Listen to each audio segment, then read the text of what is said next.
Pastor Thierry ndabaramukije. Amahoro neza. Tumaze iminsi tubona kuri réseaux sociaux abantu batari bake bisa naho bapinga ibitangazo byo gukira indwara kenshi bifashije n'umurongo wanditse muri Bibiliya Matayo 24:24. Mwebwe muvuga ku iki? Icyo ndavuga nuko nivyo umuntu asomye ijya murongo wonyene Matayo 24:24 aho Yesu agabisha abantu ko mu nyuma ziwe hashobora kuza hazoza abantu bavuga ko ari ba Kristo bakora ibitangaza. Umuntu asomye ijya murongo wonyene ayo makenga arumvikana. Mugabe biya ntigize n'ijya murongo wonyene uwo ujya nyene Matayo muri Matayo 10:1 Yesu arunika abigishwa biwe bakakora ibitangaza, hanyuma no mu nyuma mu byakozwe n'intumwa abigishwa hamwe n'ababakurikiye Imana irakoresha ibitangaza. Rero nobabwira nti reka ntibarisome hajya honyene mugabo basome n'ahandi babone ko hari abantu bakoresha ibitangaza by'ukuri, hakaba n'abandi bakoresha amareba canke bakoresha mangetengete canke badakora ibitangaza bivuye ku Mana. Rero nibasome Bibiliya yose hama bamenye ukuri. Yego. Mbega nyine umuntu yomenya gute igitangaza ko ari icukuri canke atari icukuri? Yego. Muri Matayo 12 Yesu yarakoze igitangaza, hanyuma bamwe baracizera, amugabo Farisayo bavuga bati uyu muntu akoreshwa n'abezeburi.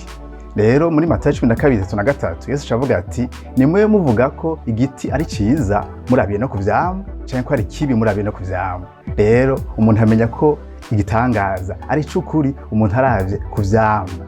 Ivyo vyamwa ni vyamwa vyo muntu ariko arabivuga, hanyuma ni vyamwa kandi by'abantu bakize ngene bahindutse. Ego. Hanyuma hari kandi kabazo bavuga bati kubera iki bataje kwa muganga kandi ari barabagwaye benshi kugira bakize abo benshi. Abo bantu baratera inkuru mugabo umuntu yokibaza ati none ndiboje kwa muganga, ariko na Yesu burya ntiyagiye kwa muganga.